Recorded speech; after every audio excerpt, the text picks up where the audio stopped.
I'm kind of around 305, but it's a little bit of the, off season right now. So hopefully I'm coming into camp 310, 315, and see how it goes. I feel like I did a pretty good job holding weight last season, so I feel like I don't need to get super high and expect that weight to come off during the season. So I just want to stay at least up to 310 when the season's starting. You were center at Nebraska, obviously, for 3+ years. What's that transition like going from center to guard? What are some of the challenges to it? It's not as challenging as going from tight end to center, so that helps.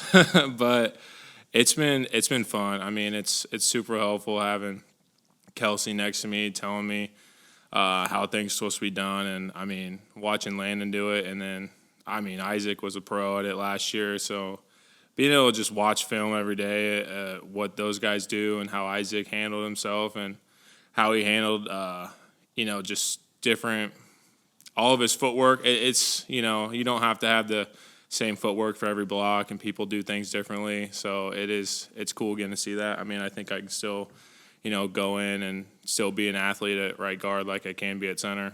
What are some of the biggest? Mentally, if I could just focus mentally, that transition. How do you get your head around that?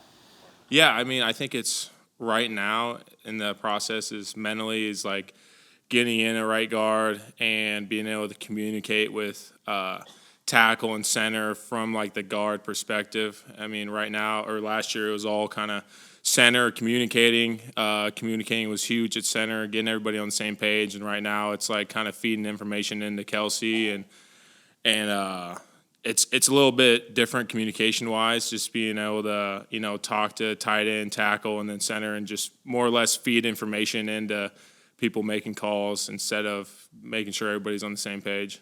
Has there been a guard that Stout has told you to watch film of most? There's been a lot. I think Isaac is awesome to watch film of. When he first got here, you see him going in at that extra tight end position before he started here, and he's very athletic, does a lot of really great things with his feet. He's really quick and how he moves. So I've been watching him a lot, and then there's a lot of guys around the league that are good guards that are fun to watch. And I'm not quite the 350-pound Landon, so I handle things differently. How do you try to figure out your style at a new position? Like you mentioned, your body type is obviously different than some other guys.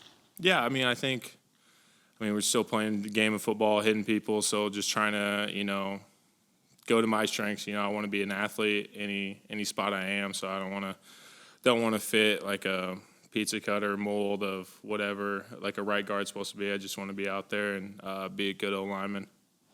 I think Stout mentioned last year that when you guys had walkthroughs, you would take some right guard reps, and just wondering how much that helps you now.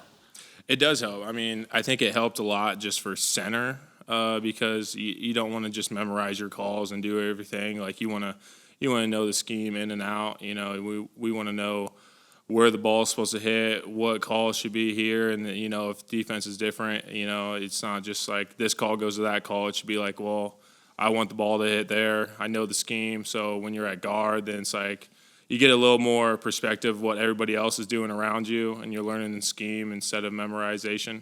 So I think that aspect, it's like it helps you learn the offense a lot better. I saw Jason doing some teaching out there, it looked like, with you. What kind of things does he, say to you, and how unique is it to have a resource like that on the field as a player? Yeah, when we're doing combo blocks, he knows what it's supposed to be like and feel like. So a big thing is just he's going to show me how he's going to hit the block and how he expects the presence of a guard right next to him. And so we kind of, a lot of times we'll go in, walk through, fit it up, and then we'll go and do the rep. And if it feels right, then we can move on. But if it doesn't feel good, we're going to keep doing it until it gets right. So I think that's super helpful in that aspect.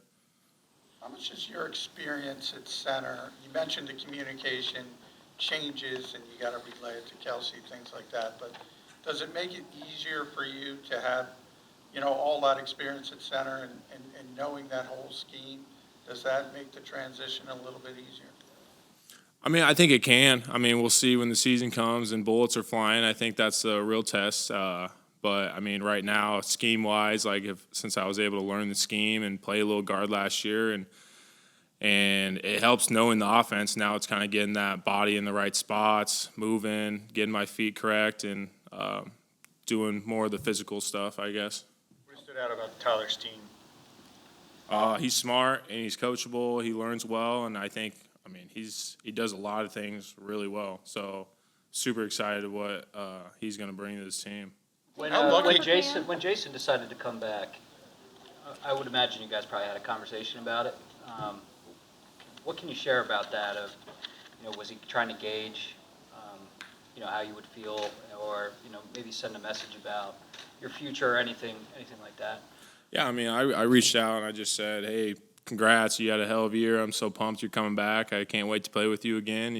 Whether I'm learning behind you or playing next to you again, like I can't wait. And I mean, Jason's such a great guy. He's just like, yeah, I'm sorry I'm coming back for another year. I'm like, dude, you owe me nothing, like he's done so much for me already, and I'm pumped he's back. I mean, you can't have a better locker room guy and a team leader than that man.